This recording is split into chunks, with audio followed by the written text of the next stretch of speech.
Inilah kisah Abu Qilabah, sahabat Nabi yang selalu bersyukur dan sabar. Dikisahkan oleh Abdullah bin Muhammad, suatu hari ia berada di wilayah Arish, Mesir, dekat perbatasan. Saat berjalan di padang pasir, ia melihat sebuah kemah kecil dan lusuh yang tampak dimiliki oleh seseorang yang sangat miskin. Karena penasaran, ia pun mendekatinya dan masuk ke dalam kemah tersebut. Betapa terkejutnya ia saat melihat seorang laki-laki terbaring di dalamnya dengan kondisi sangat memprihatinkan. Kedua tangan dan kakinya buntung, matanya buta, telinganya hampir tidak bisa mendengar, dan tubuhnya kurus kering. Hanya lisannya yang masih berfungsi, namun dari lisannya itulah terdengar kalimat yang menggugah hati. Ya Allah, ilhamilah aku untuk tetap bersyukur atas nikmat-Mu dan atas kemuliaan yang Engkau berikan kepadaku di antara makhluk-Mu.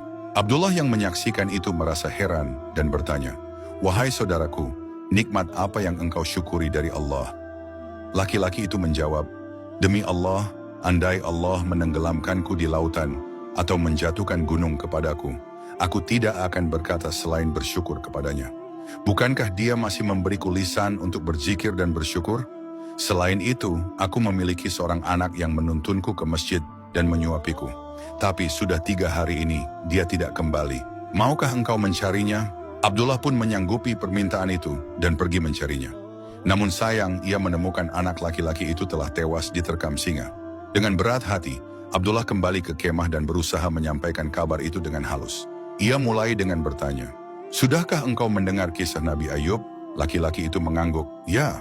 Abdullah melanjutkan, "Allah mengujinya dengan hilangnya harta, anak-anak, dan penyakit yang parah. Bagaimana ia menghadapi ujian itu?"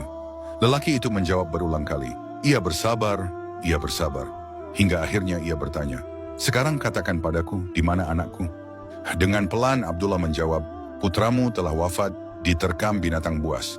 Semoga Allah melipat gandakan pahala untukmu dan memberimu kesabaran." Lelaki itu pun menunduk, menarik napas panjang, lalu berkata, "Alhamdulillah, Allah tidak membiarkan anakku menjadi makhluk yang bermaksiat hingga harus diazab di neraka." Tak lama kemudian, ia menghembuskan napas terakhirnya. Abdullah menangis, membaringkan jasadnya, menutupi tubuhnya dengan jubah, lalu mencari bantuan. Beberapa saat kemudian, datang 4 orang penunggang kuda. Mereka terkejut saat melihat jenazah itu dan berkata, "Ini adalah Abu Qilabah, sahabat dari Ibnu Abbas.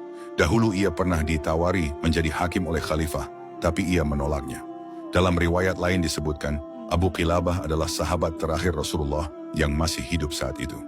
Ia menolak dunia, memilih hidup sederhana, dan wafat dalam keadaan penuh syukur. Follow atau subscribe sekarang juga, semoga Allah memudahkan jalanmu menuju surga.